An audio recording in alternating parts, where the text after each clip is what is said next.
Welcome to Devendra studies. మనం ఈ వీడియోలో గత టెట్ అక్టోబర్లో జరిగినటువంటి ప్రశ్నాపత్రంలోని మ్యాథ్స్ మెథడాలజీకి సంబంధించినటువంటి ప్రశ్నలు మనం విశ్లేషణ చేయడం జరుగుతూ ఉంది. గత వీడియోలో 6వ తేదీ అంటే మొదటి రోజు షిఫ్ట్ 1లో జరిగినటువంటి ప్రశ్నాపత్రాన్ని ఎక్స్ప్లెయిన్ చేసినాం.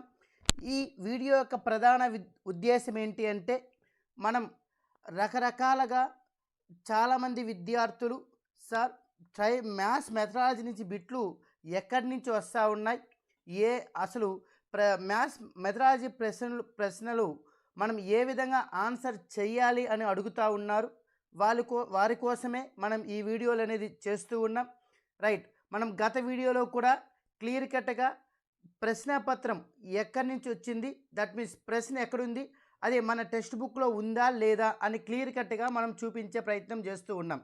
ఈ వీడియోలో కూడా చూడు, మనకు టెక్స్ట్ బుక్లో ఉన్నటువంటి అంటే నా యొక్క సలహా ఏంటి అంటే విడివిడిగా కాకుండా, అంటే దట్ మీన్స్ మీరు ట్రై మెథడాలజీగా కాకుండా విడివిడిగా చదివితేనే మీరు గెయిన్ అవుతారు అనేదే ఈ వీడియోల యొక్క ప్రధాన ఉద్దేశం. ఒకసారి కానీ చూస్తే మనకు మెథడాలజీలో వచ్చినటువంటి ప్రశ్నలు ఏంటి, అవి టెక్స్ట్ బుక్లో ఉందా లేదా అనే దానికి మీకు ఒక ప్రత్యక్ష ఉదాహరణగా మీకు ఈ 13 సెక్షన్ పేపర్లను నేను క్లియర్ కట్గా మీకు ఎక్స్ప్లెయిన్ చేసే ప్రయత్నం చేస్తాం. మొత్తం ప్రశ్నలు సరే, క్రింది వానిలో నిగమన ఉపగమం యొక్క గుణము కానిది అన్నాడు. ఇది మనకు సెకండ్ ఇయర్లో page number 287 page number second year text బుక్లో పేజ్ నెంబర్ 287లో ఉంది. నిగమన ఉపగమం యొక్క గుణాలు ఏంటి అనేది క్లియర్ కట్గా ఇక్కడ టెక్స్ట్ బుక్లో ఇచ్చాడు. నిగమన ఉపగమము అంటేనే మనకు సూత్రం చెప్తాం, సూత్రము ద్వారా ఉదాహరణకి వెళ్తాం. చూడు, ఈ నిగమన ఉపగమం యొక్క గుణాలు ఏంటి అంటే ఈ పద్ధతి చాలా సంక్షిప్తంగా ఉంటుంది మరియు సులభంగా సాగుతుంది. ఉపాధ్యాయులు అభ్యాసకుల ఇద్దరికి కాలాన్ని శ్రమను ఆదా చేస్తుంది. విద్యార్థుల్లో జ్ఞాపక శక్తిని పెంపొందిస్తుంది. అభ్యాసము, ఆవర్తనము, అనుబంధ కార్యక్రమాలకు ఈ పద్ధతిలో అవకాశం ఉంటుంది. ఉన్నత స్థాయి బోధనకు ఇది తగిన పద్ధతి. సమస్య సాధనలో వేగము, ఖచ్చితత్వము, నైపుణ్యము, సమర్థతలను పెంపొందింపజేస్తుంది అన్నాడు. మనకి ప్రశ్న ఏమన్నాడు, ఉపగమం యొక్క గుణము కానిది. మనకి గుణాలేమో తెలిస్తే గుణము కానిదేదో మనం ఐడెంటిఫై చేయొచ్చు. చూడు, ఫస్ట్ వన్ ఏమన్నాడు, ఉపాధ్యాయులు విద్యార్థుల కాలాన్ని శ్రమను ఆదా చేస్తుంది. ఎస్, ఇక్కడ చూడు, 2 ఉపాధ్యాయులు అభ్యాసకుల ఇద్దరికి కాలాన్ని శ్రమను ఆదా చేస్తుంది. ప్రాథమిక స్థాయి బోధనకు తగిన పద్ధతి అంట కాదు, ఇది యాక్చువల్గా నిగమన పద్ధతి అనేది ఉన్నత స్థాయి బోధనకు తగినది, ఇది ప్రాథమిక స్థాయి బోధనకు తగినది కాదు. కాబట్టి గుణము కానిది ఏదంటే నిగమన ఉపగమం యొక్క గుణము కానిది ఏదంటే మనకి ఇచ్చినటువంటి ఆప్షన్లో ప్రాథమిక స్థాయి బోధనకి ఇది తగిన బోధనా పద్ధతి కాదు. అదే 3వ పాయింట్కు చూడు, విద్యార్థుల్లో జ్ఞాపక శక్తిని పెంపొందిస్తుంది. ఉందా లేదా? విద్యార్థుల్లో జ్ఞాపక శక్తిని పెంపొందిస్తుంది. అభ్యాసము, ఆవర్తనము, అనుబంధ కార్యక్రమాలకు ఈ పద్ధతిలో అవకాశం ఉంటుంది. చూడు, టెక్స్ట్ బుక్లో ఏమైతే ఉందో పాయింట్లో సహా ఆప్షన్లో అవే ఉంది. దీన్ని బట్టి మనకి ఏమర్థమైంది, టెక్స్ట్ బుక్ కానీ క్లియర్గా చదువుకుంటే మనం మ్యాథ్స్ మెథడాలజీ బిట్లు మనం చేయగలుగుతాము.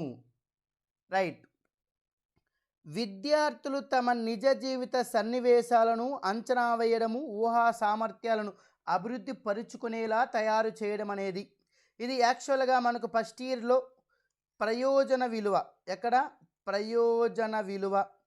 ప్రయోజన విలువలో ఉంది.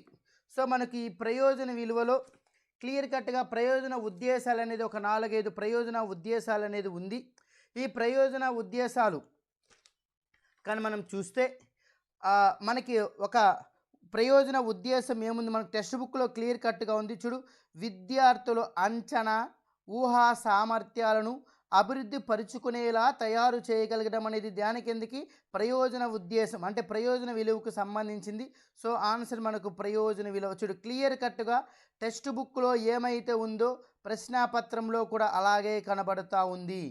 అంటే మనకు ఎంత క్లియర్ కట్గా మనకు ఉంది అంటే దీన్ని బట్టి మనకి ఏమర్థమవుతోంది, సో నువ్వు టెక్స్ట్ బుక్ని 1కి 4 సార్లు చదివే ప్రయత్నము చేయాలి. నెక్స్ట్ చూడు, ఈ క్రింది వానిలో ఏది స్పష్టీకరణము అన్నాడు. స్పష్టీకరణం అంటే మనకి ఏమేమి వస్తుంది? జ్ఞానము కింద 2 వస్తాయి. ఏమి? జ్ఞప్తికి తెచ్చుకుంటాం, గుర్తించడం అనేసి. సో చూడు, ఇక్కడ చతుర్భుజం యొక్క లక్షణాలను ప్రదర్శించుట అనేది మనకు ఒక స్పష్టీకరణం కాదు. త్రిభుజ వైశాల్య సూత్రం ఆవిష్కరణను విశదీపరచడం అనేది కూడా ఒక స్పష్టీకరణం కాదు. a+b² a² + 2ab + b² అనేది నిరూపించిన ఇది కూడా మనకు ఒక స్పష్టీకరణం కాదు. విద్యార్థి దీర్ఘచతురస్ర వైశాల్య సూత్రాన్ని జ్ఞప్తికి తెచ్చుకొనుట అనేది మనకేమవుతుంది? ఇది జ్ఞానం అనే లక్ష్యము కింద మనకు వస్తుంది. ఇది జ్ఞప్తికి తెచ్చుకొనుట. రైట్, అది క్లియర్ కట్గా జ్ఞాపకం ఉంచుకోవడం. జ్ఞానము అనే లక్ష్యము కింద చూడు, జ్ఞప్తికి తెచ్చుకుంటాడు, గుర్తిస్తాడనేది ఈ 2 స్పష్టీకరణలు. ఇక్కడ మనకు ఈ జ్ఞాపకములోని 2 స్పష్టీకరణలో జ్ఞప్తికి తెచ్చుకుంటాడు అనేది ఒక స్పష్టీకరణము. ఇది మనకు స్పష్టీకరణం అనేది అవుతుంది. నెక్స్ట్ చూడు, ఇక్కడ ఇది సమస్య పరిష్కార పద్ధతి. ఇది ఫస్ట్ ఇయర్లోనూ వస్తుంది, సెకండ్ ఇయర్లో కూడా వస్తుంది. ఫస్ట్ ఇయర్లో అయితే పేజీ నెంబర్ 74, ఫస్ట్ ఇయర్లో అయితే పేజీ నెంబర్ 74లో ఉంటుంది. ఇది సమస్య పరిష్కార పద్ధతి. అదేవిధంగా మనకు సమస్య పరిష్కార పద్ధతి మనకు మార్నింగ్ సెక్షన్లో కూడా సమస్య పరిష్కార పద్ధతిలో విద్యార్థులు ఎదుర్కొనే సమస్యలు అనేది మనకు ప్రశ్న ఇచ్చినాడు. దీంట్లో ఏమన్నాడు అంటే, మనకు సమస్య పరిష్కార పద్ధతిలో మొత్తం 5 పద్ధతులు ఉంటాయి.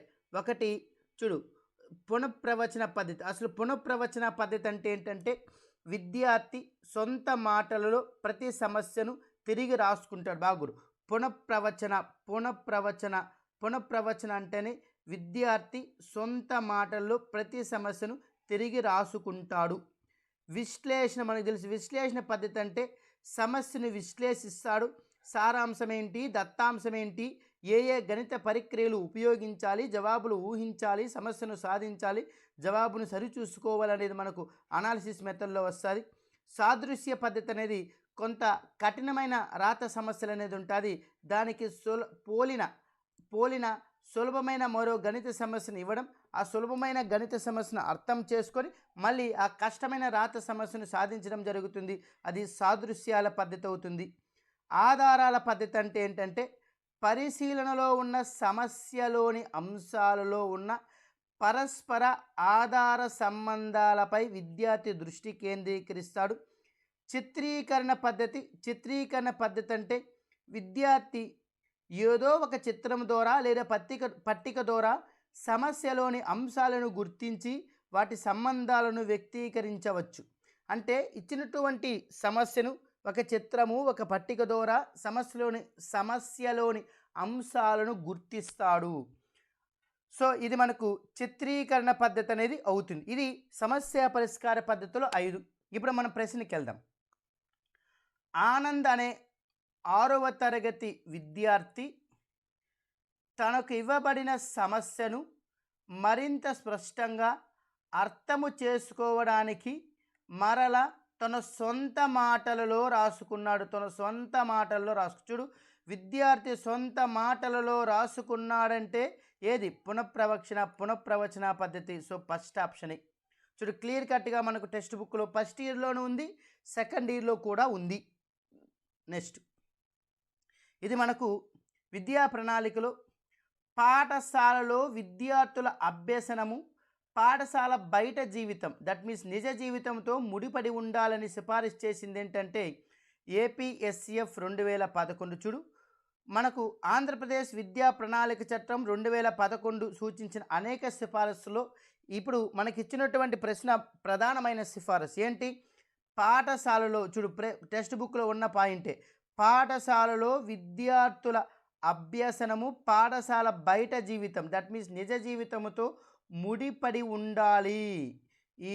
ఇది సిఫారసు చేసింది ఏంటమ్మా అంటే ఏపీఎస్సిఎఫ్ 2011. క్లియర్ కట్గా మనకు టెక్స్ట్ బుక్లో మనకు ఇది సెకండ్ ఇయర్ టెక్స్ట్ బుక్లో పేజీ నెంబర్ 352, పేజీ నెంబర్ 352లో ఉంది. రైట్. లాస్ట్ ప్రశ్న, గణిత పేటికలో ఉండే ప్రధాన సామగ్రి అన్నాడు. సో యాక్చువల్గా మనకు ఓబీబీ పథకం కింద ప్రతి పాఠశాలకి గణిత పేటికలు ఇవ్వడం జరిగింది. దాంట్లో మొత్తం 7 ఇవ్వడం జరిగింది. ఒకటి పూసల చట్రం, రెండోది డామినోలు, ఘనాకారపు కడ్డీలు, కుసేనియర్ పట్టీలు, నేపియర్ పట్టీలు, భిన్నాల చట్రం, జామితీయ ఘనాకారాలు. ఈ మొత్తం గణిత పేటికలో ప్రధానంగా ఉన్నటువంటి సామగ్రి. సో ఘనాకార ఉండే సామగ్రి ఘనాకార కడ్డీలు ఉంది, నేపియర్ పట్టీలు ఉంది, ట్యాన్గ్రామ్ లేదు, మ్యాజిక్ స్క్వేర్స్ లేదు, భిన్నాల చట్టం కూడా ఉంది. అంటే ఏ ఉంది, బి ఉంది, డి ఉంది. ఏబిడి ఎక్కడ వస్తుంది? ఏబిడి. సో ఇది మనకు టోటల్గా మనకు 6వ తేదీ షిఫ్ట్ 2 జరిగినటువంటి ప్రశ్నాపత్రం ఎక్స్ప్లెనేషన్. మనకు మిగిలిన 11 ప్రశ్నాపత్రాలు కూడా ఇదే విధంగా మీకు ప్రశ్నాపత్రము టెక్స్ట్ బుక్లో ఎక్కడుంది అనే ప్రధానటువంటి ఉద్దేశం. మీకు 3 మెథడ్లు కాకుండా విడివిడి మెథడ్లు చదివితే ఉపయోగం ఉందా లేదా అనేదే ఈ వీడియోల యొక్క ప్రధాన ఉద్దేశం. నెక్స్ట్ మరొక వీడియోలో కలుద్దాం.